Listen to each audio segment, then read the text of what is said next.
एक भक्त कह रहा था, उसने उपदेश नहीं लिया था, एक साधारण सी, एक कॉमन सी बात है। जैसे कोई व्यक्ति बीड़ी, शराब, मांस, तंबाकू प्रयोग नहीं कर रहा और हमारे साथ बहुत से भक्तों के साथ वार्ता हुई तो वो कहते हैं जी हम तो ना शराब पीता हूं, ना मांस खाता हूं, ना कोई और चोरी ठगी करता हूं, अपना ईमानदारी से कार्य करते हैं और ठीक गुजारा चल रहा है। मुझे नाम लेने की कोई आवश्यकता नहीं, मैं तो वैसे ही नाम लिए बराबर। तो उसको फिर समझाया जाता है कि ए बोरी आत्मा, जो अपन आप नहीं कर रहे, ये तो मनुष्य जीवन का प्रथम कर्तव्य है, और जो ये पाप भी, ये बुराइयां भी कर रहे हैं, वो तो और ज्यादा पाप के भागी बन रहे हैं। आप केवल उन पापों से बचे हुए हैं जो अन्य व्यक्ति वो शराब, मांस, तंबाकू, चोरी, ठगी करके तो पाप कमा रहे हैं, लेकिन जीवन आपका भी इनकम्प्लीट है। मनुष्य जीवन का कर्तव्य आपका पूर्ण नहीं है। जैसे एक एकड़ जमीन में घास फूस, झाड़, बोझड़े, कांटेदार झाड़ियां खड़ी है और उसके साथ वाले एकड़ में, साथ वाले किले में, खेत में किसान ने खूब अच्छी तरह संभाल रखा है, उसमें कोई झाड़ नहीं, कोई कांटेदार झाड़ी नहीं, वो बिल्कुल बोने योग्य करके छोड़ दिया और बीज उसमें बीजा नहीं, तो क्या लाभ हुआ? जैसा वो झाड़ जखाड़, कांटेदार झाड़ियां जिसमें कबाड़ उगा पड़ा है उस खेत में और बाहे सवारे खेत में कोई अंतर नहीं है, यदि उस बाहे सवारे खेत में बीज नहीं बीजा जाता। ठीक इसी प्रकार जो पुण्यात्मा बुराई नहीं करते, वो तो समराया खेत है, वो तो वैसे ही पुण्यात्मा है, राम नाम लेते ही उसकी तो बहुत अच्छी श्रद्धा बढ़ जाएगी।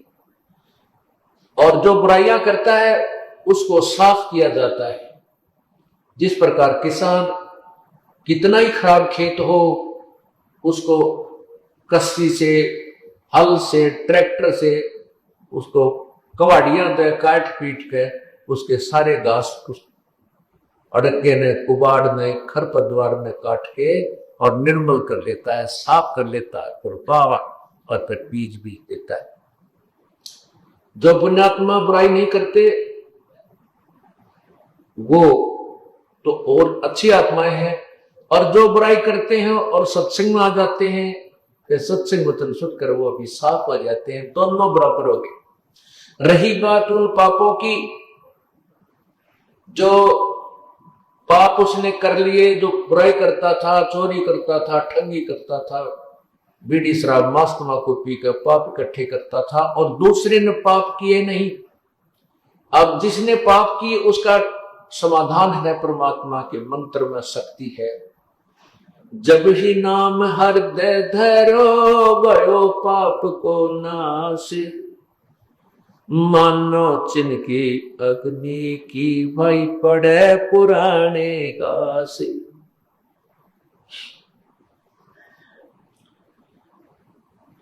परमात्मा हर तरह से हमें सावधान भी करते हैं, ज्ञान भी देते हैं, हमारा विश्वास दृढ़ भी करते हैं।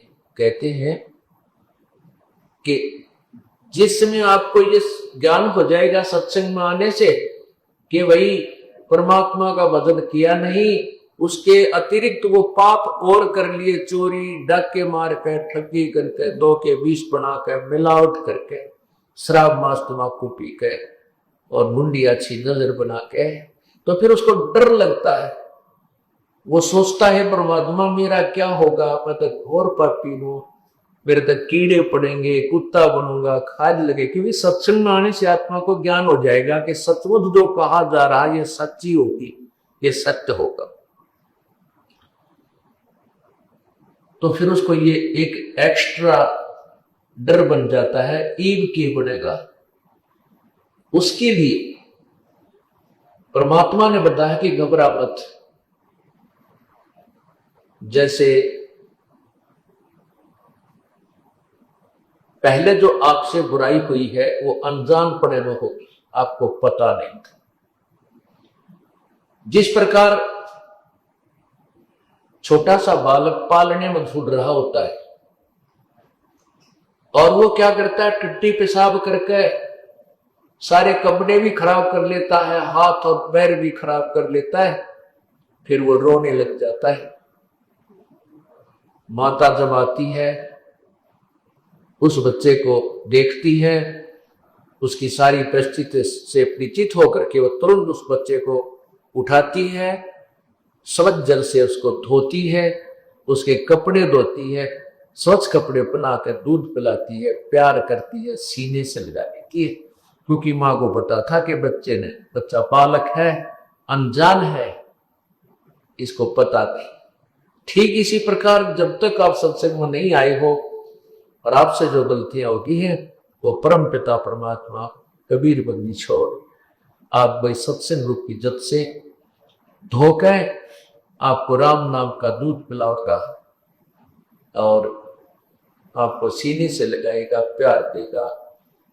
आपके अर्थात आपके जो पूरा सत्संग में आने से पहले जो किए गए पाप आपके सारे नष्ट कर देगा, आपको साफ करके अपने भक्ति करने योग्य बनाएगा।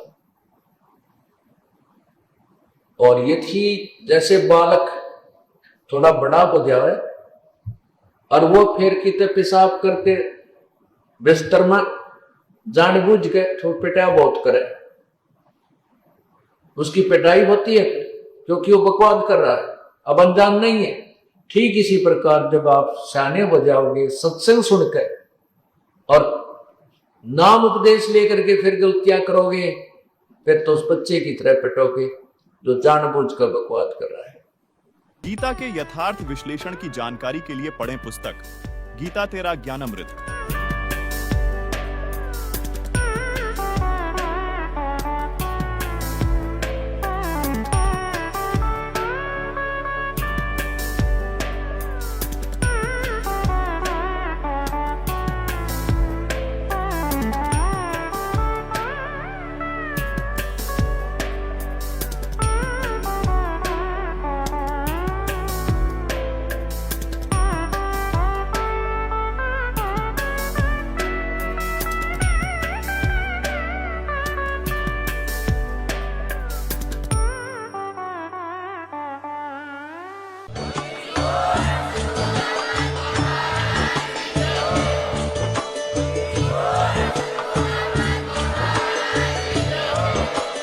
आप सुन रहे थे जगत गुरु तत्वदर्शी संत रामपाल जी महाराज जी के मंगल प्रवचन। अधिक जानकारी के लिए विजिट कीजिए हमारी वेबसाइट www.jagatgururampalji.org। संत रामपाल जी महाराज जी के शुभ आशीर्वाद से पूरे विश्व भर में 500 से भी ज्यादा नाम दीक्षा केंद्र हैं, जिन पर संत रामपाल जी महाराज जी द्वारा ऑनलाइन निशुल्क नाम दीक्षा दी जा रही है। अपने नजदीकी नाम दीक्षा केंद्र का पता करने के लिए